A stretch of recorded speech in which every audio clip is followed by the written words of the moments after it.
Bem-vindos a mais uma aula sobre engordamento de praias, disciplina de erosão e proteção costeira FURG, segunda parte da nossa aula sobre engordamento praial. Vamos lá. Agora vamos falar de quais são as alternativas de um projeto, como a gente pode, o que a gente pode mudar num projeto para caber lá em todas aquelas, nas necessidades, no bolso de quem está comprando, de quem vai pagar isso, o que a gente pode mudar de um projeto de engorde praial, tá? Então, o que a gente pode mudar? A gente pode mudar a configuração do perfil, por exemplo, a largura da praia, a altura da berma, a área que vai ser efetuado o engorde, né, o comprimento da área. Tudo isso vai fazer variar o volume de areia que você vai precisar e, nisso, o custo, tá? O uso de estruturas rígidas associadas ou não, né? A gente sabe que a gente pode, uma coisa comum é você colocar uma estrutura rígida, tem sido bem comum, você engorda aqui e você coloca duas estruturas, uma em cada ponta, para segurar essa areia e aumentar a vida útil do projeto. Isso é viável? Isso é necessário ou não é? Tá? E o desenho do projeto em si também. Declividade e tudo mais. Tá? Então, o design do projeto ele vai depender muito do tipo de praia que você quer construída. Uma das principais questões é a altura da berma e a largura da praia, né? Como é que vai ser essa praia que você quer, que você vai construir. E a gente precisa sempre levar em consideração as análise econômica, o custo das alternativas em comparação à situação atual. O que vale a pena deixar assim ou fazer um pouquinho mais. Aqui a gente tem um exemplinho, olha só. A gente tem a situação atual aqui na linha sólida, tá? E aí aqui 3 situações, sem berma, né? Sem o engorde. A linha original. Aí a gente tem uma berma de 10 metros, a possibilidade de criar uma berma de 25 metros ou a possibilidade de criar uma berma de 40 metros, tá? E aí o que se faz?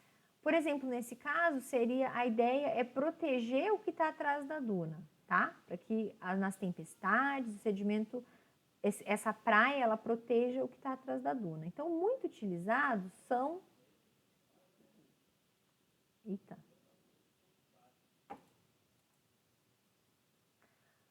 são modelagens numéricas para calcular a erosão que vai acontecer numa tempestade a cada 100 anos, por exemplo, e ver se aquele engorde ele vai ser o suficiente para proteger o que você quer proteger. Tá? Aí aqui a gente tem exemplo, olha só, a gente tem as 4 situações, sem berma de 10 metros, de 25 e de 40. E aqui o resultado de uma modelagem numérica com uma erosão calculada de uma tempestade, tá? E o que acontece? Aí a gente tem o perfil pré-tempestade e o perfil pós-tempestade. Sem a berma, que é a situação atual, a gente vê que toda aquela duna que existe lá, ela acaba sendo erodida e as construções, a urbanização, as estruturas que deveriam ser protegidas ficam vulneráveis a alagamento e tudo mais. Não é a situação ideal. Construindo uma berma de 10 metros, a gente vê que quase que é tudo erodido, mas a gente já tem uma proteção. O perfil final está aqui, então o mar não conseguiu passar por cima, não conseguiu erodir toda essa duna que estava protegendo e avançar aqui atrás. Com uma berma de 25 metros, a gente já tem uma proteção bem melhor. Só a base da duna foi erodida, tá? E a gente já tem uma proteção mais interessante aqui da parte que está atrás da duna. E a berma de 40 metros, o ideal é que aí nem mesmo a sua duna, nem a base da duna foi erodida, a gente tem uma completa proteção. Então, você tem que fazer esse tipo de estudo para saber o que te interessa. Eu só tenho dinheiro para colocar 10 metros. Só que se 10 metros não vão adiantar nada, é melhor não colocar, né? Ou pensar em uma outra maneira, certo? Aí aqui, com relação às elevações, a mesma coisa, tá? Qual que é a elevação? Aqui, nesse caso, era uma construção de uma duna, mas a gente pensa na mesma coisa. Uma duna de 4 e uma duna de 4,5. E aí você faz simulações para ver se aquela duna de 4 vai conseguir proteger o que você precisa ou não, né? Nesse caso, a de 4 não protegeu, a de 4,5 protegeu. Então, você tem que ver se as possibilidades econômicas elas vão suprir as necessidades do projeto, certo? E aí, o design do projeto, de novo, né? Vai depender do tipo de praia a ser construída. E aí a gente vai falar da largura do projeto e da altura da berma, né? Aí, dependendo do tipo de sedimento, a gente vai ter um perfil diferente que vai ser criado. A gente vai ter volumes diferentes de sedimento que vão ser necessários, né? Lembrando que a gente tem que levar em consideração o volume até a profundidade de fechamento, porque a gente vai ver depois que a gente pode depositar esse volume tanto na praia subaérea como na praia subaquosa, tá? Esse do volume de areia. Mas ele vai ser redistribuído da berma, pela hidrodinâmica local, da berma até lá a profundidade de fechamento. Então, toda essa região tem que ser levada em consideração. Certo? E aí, quanto de sedimento a gente vai precisar, né? Existem duas situações, né? O sedimento idêntico ao original da praia e você usar um sedimento diferente do sedimento original da praia. No caso de usar um sedimento original idêntico, a gente pode usar essa equaçãozinha aqui do Campbell, no 1990, tá? E é simplesmente uma questão geométrica para a gente calcular esse volume. Então, o volume total, ele vai ser a altura, que é a altura da berma, que é a altura até a linha d'água, né? Mais essa altura aqui, que é a profundidade de fechamento. Então, a altura da berma mais a profundidade de fechamento, vezes a largura da praia, vezes a abrangência a extensão do seu projeto, né? Quantos quilômetros de praia ao longo da praia tu vai querer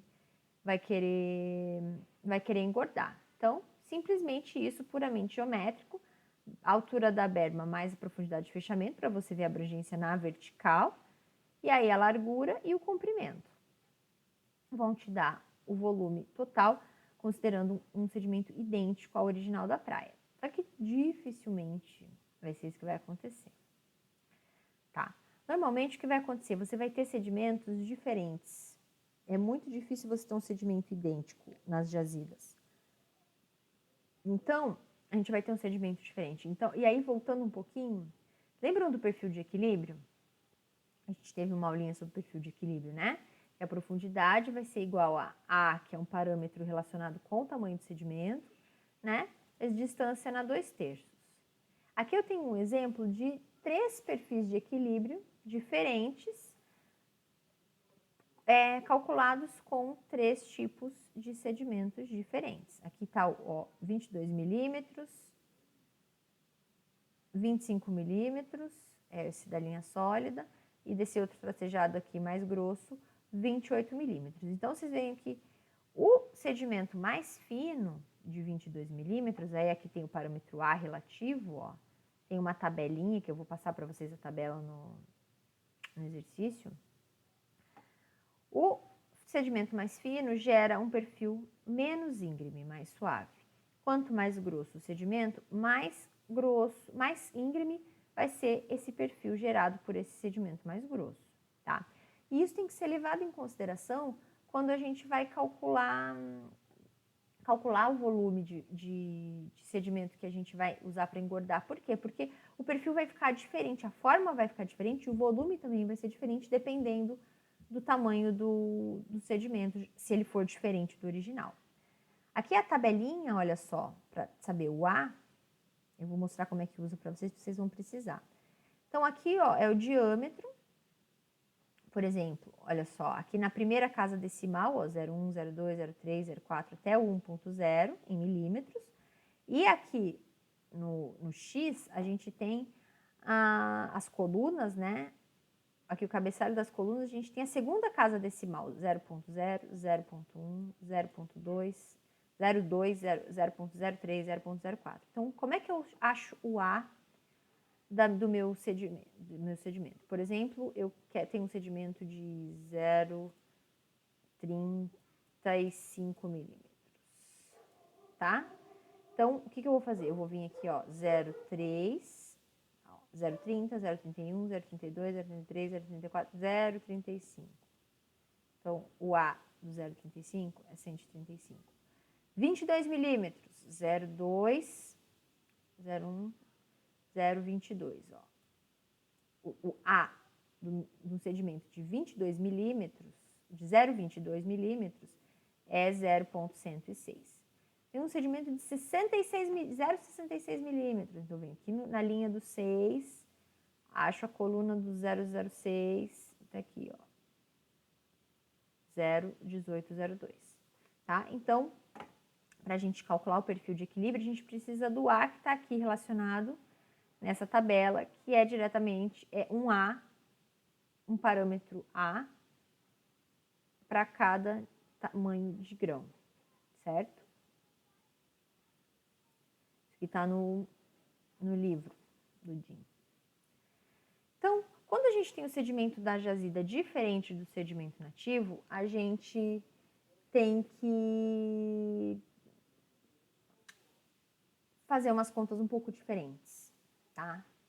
Então, quando o sedimento da jazida é menor que o sedimento nativo, a gente pode usar existem algumas alternativas. Uma alternativa mais antiga era o fator de enchimento. O que era o fator de enchimento? Você pegava relações entre as características granulométricas médias e desvios padrões do sedimento da jazida e do sedimento nativo, aplicava nessa tabela aqui, nesse gráfico. Então, aqui é a relação entre as médias e o desvio padrão, e aqui é a relação entre os desvios padrão. Tá? Como calculava o valor do eixo X e o valor do eixo Y? Ó, lembrem que é sempre relação entre... Esse Bzinho aqui significa borrowed, que é emprestado, da jazida. E o N, native, nativo, tá? O original. Então, olha só, percentil 84, percentil 16. A gente precisa fazer uma análise granulométrica tanto do sedimento original quanto do sedimento da jazida. E aí se calcula esses percentis. Então, aqui, ó, desvio padrão do sedimento da jazida sobre o desvio padrão do sedimento nativo. Aí a gente acha o valor para a gente colocar aqui nesse eixo. E aí aqui a gente tem a média do desvio padrão da jazida menos a média do desvio padrão nativo dividido pelo desvio padrão nativo. Aí a gente vai ter o valorzinho aqui do X. Tá? E aí a gente vai ter um ponto em algum lugar, certo? Caso o nosso ponto caia aqui, por exemplo, nesse quadrante aqui, no quadrante 3, o que a gente tem? A gente tem que o sedimento ele é mais grosso, o sedimento da jazida é mais grosso que o sedimento nativo, então pode colocar aquela quantidade lá de Campbell que não vai ter problema. Se a gente cair já aqui nessas regiões das curvas, significa que o sedimento é mais fino que o sedimento original. Então, a gente vai ter que colocar um pouco mais de sedimento para contar com perdas e para contar com aquele perfil que vai ser um pouco mais suave e vai precisar de mais sedimento. Então, se vocês conseguirem perceber, ó, essa linha aqui é o 1,02. Então, eu tenho que multiplicar aquela quantidade original por 1,02. E aí, cada linha é um valor, ó, depende da relação que a gente vai ter. 1,05, 1,10, 1,15, 1,20, 1,25, 1,30, 1,40, 1,50. Uma vez e meia o original, a gente teria que botar 1,60 e 75. Duas vezes o dobro de sedimento se cair por aqui, nessa linha aqui, ó. Tá? Aqui já é a linha de 3 vezes, a linha de 4 vezes. Então, quanto mais fino for o sedimento da jazida, mais sedimento. Até a linha aqui, ó, de 10 vezes mais sedimento. Certo? E aí, se a gente cair além aqui dessa linha de 10 vezes, significa que esse sedimento é muito fino, ele não vai ficar instável, ele vai ser todo levado embora. Não usa. Tá? Isso aqui era uma maneira, né, um método de se calcular o volume. Você calcula o volume com o sedimento original e calcula o fator de enchimento. Quanto mais você vai ter que colocar, certo? E quanto mais diferente for o da jazida do original, mais sedimento você vai ter que colocar, se for mais fino. Tá? Isso era uma opção. Mas uma opção mais recente é a questão que leva em consideração a forma do perfil mesmo, tá? Então, porque diferentes sedimentos vão gerar diferentes perfis de equilíbrio. Vocês lembram que eu mostrei para vocês já, né? Então, diferentes, ó, se a gente tem aqui, por exemplo, ó, eu tenho um perfil que era do meu sedimento original. Eu tinha esse perfil aí. Eita, cadê? Eu tinha esse perfil aqui embaixo, tá?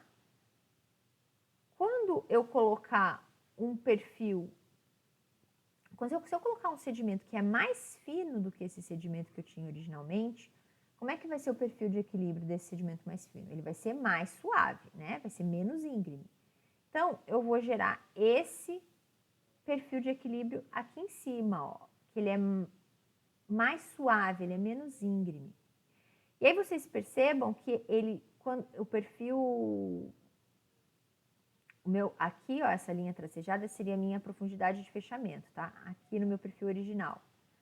Percebam que esse meu outro perfil, ele só vai chegar na profundidade de fechamento numa distância maior, ele vai mais longe até chegar na profundidade de fechamento. Então, eu tenho que considerar que eu vou ter que fazer o engorde até essa distância que é muito maior, tá? O sedimento vai ser redistribuído até aqui. E esse perfil novo, ele nunca cruza o perfil original. Então, a gente fala que ele é um perfil que não intersecta, tá? Sedimento mais fino não intersecta o original. Por quê? Porque o perfil de equilíbrio que vai ser criado, ele vai ser mais suave. E aí a gente tem esse volume aqui que a gente precisa usar para calcular, para fazer o engorde. Se o caso é o oposto, ou seja, eu tenho o meu perfil original aqui e eu pretendo engordar com sedimento mais grosso. O perfil de equilíbrio vai ser mais íngreme, certo? E ele vai sim cruzar o perfil original. Então, quando o sedimento é mais grosso, o perfil de equilíbrio fica mais íngreme. Esse perfil novo perfil, ele cruza o perfil original e a gente chama de intersecting profile, um perfil que intersecta, tá? E a profundidade, ele alcança a profundidade de fechamento mais próxima à costa antes do que o perfil original. E aí percebam, só pelo esse esqueminha, como, e esse aqui é o volume que eu vou ter que levar em consideração para fazer esse engorde, tá? Até a profundidade de fechamento.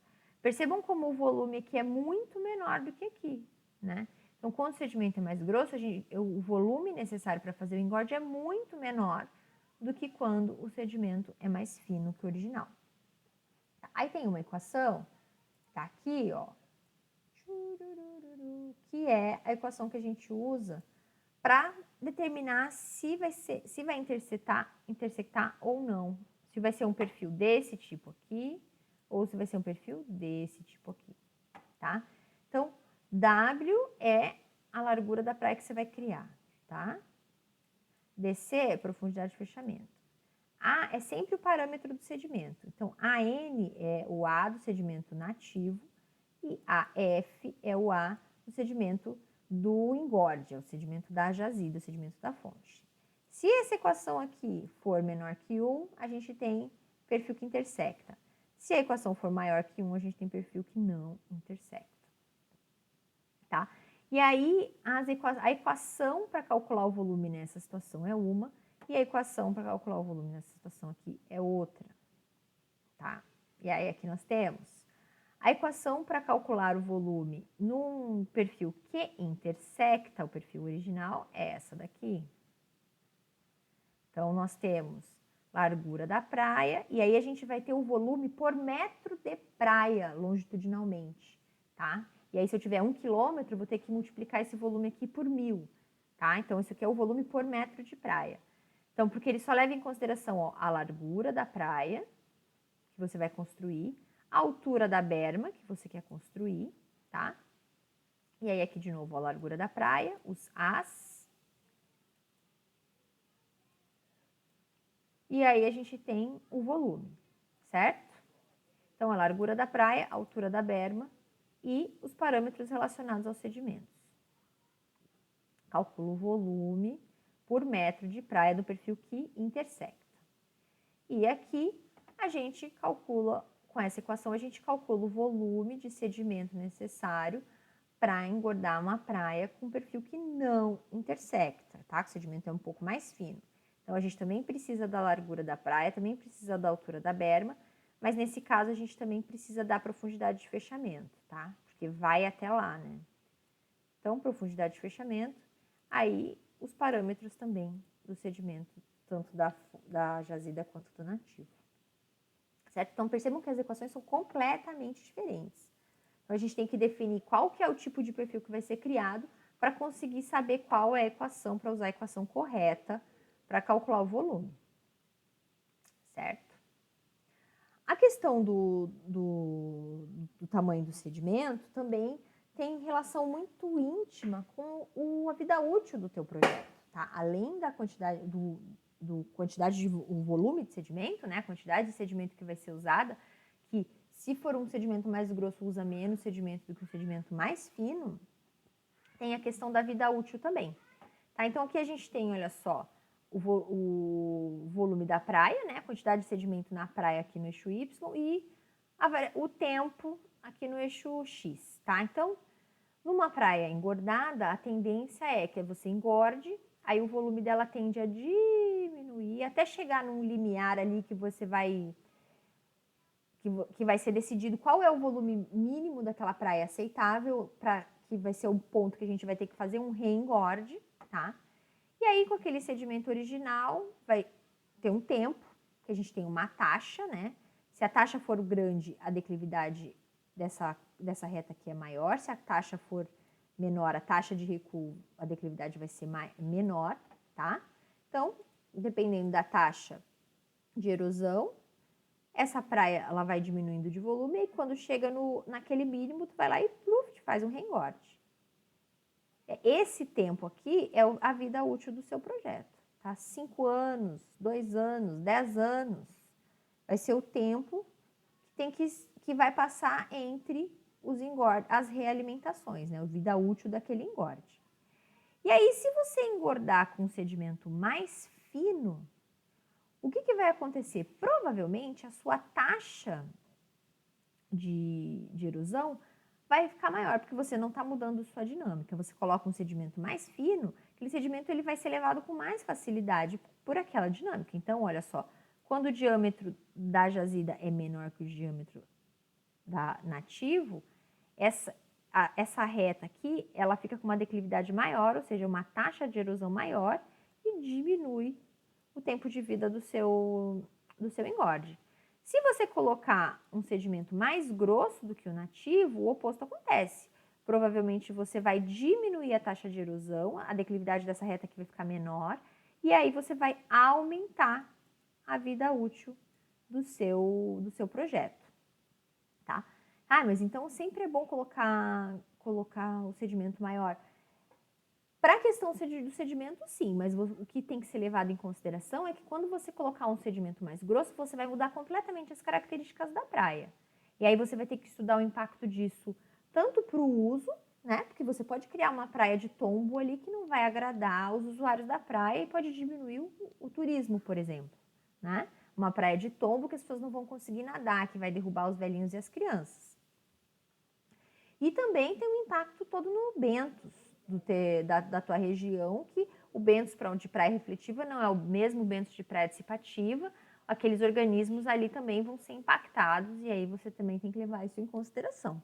Por isso que normalmente o ideal é você usar o sedimento mais parecido para você manter as características da praia, tanto as características ecológicas quanto as características morfodinâmicas e associadas ao uso, tá?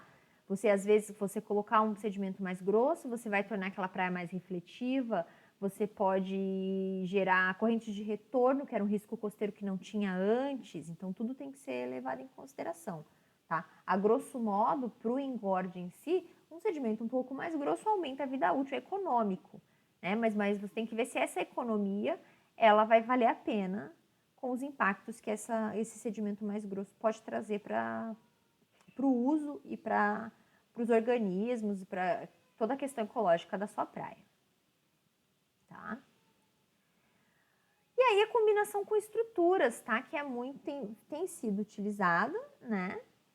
Que é a questão de colocar uma estrutura terminal ou num sentido só, ou nos dois sentidos, nos dois lados do teu engorde, para quê? Para segurar esse engorde e diminuir as taxas de erosão e aumentar a vida útil, né? Aí é que a gente tem 3 situações, ó.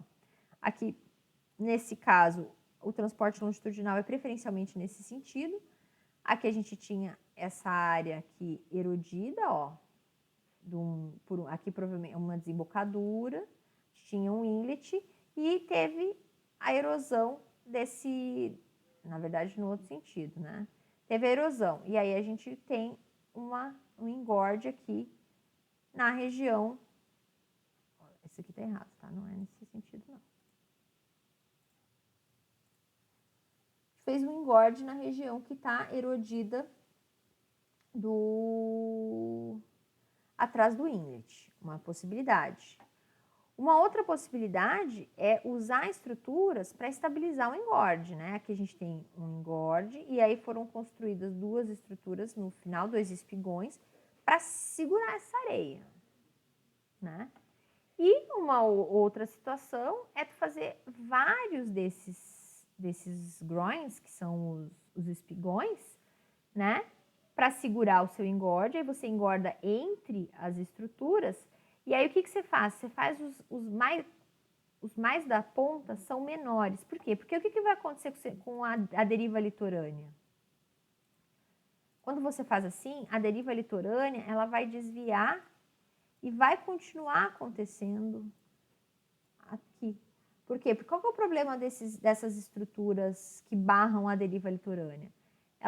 Se a deriva litorânea está vindo nesse sentido, o sedimento para aqui, cresce aqui, mas para de chegar sedimento nas praias ajusantes.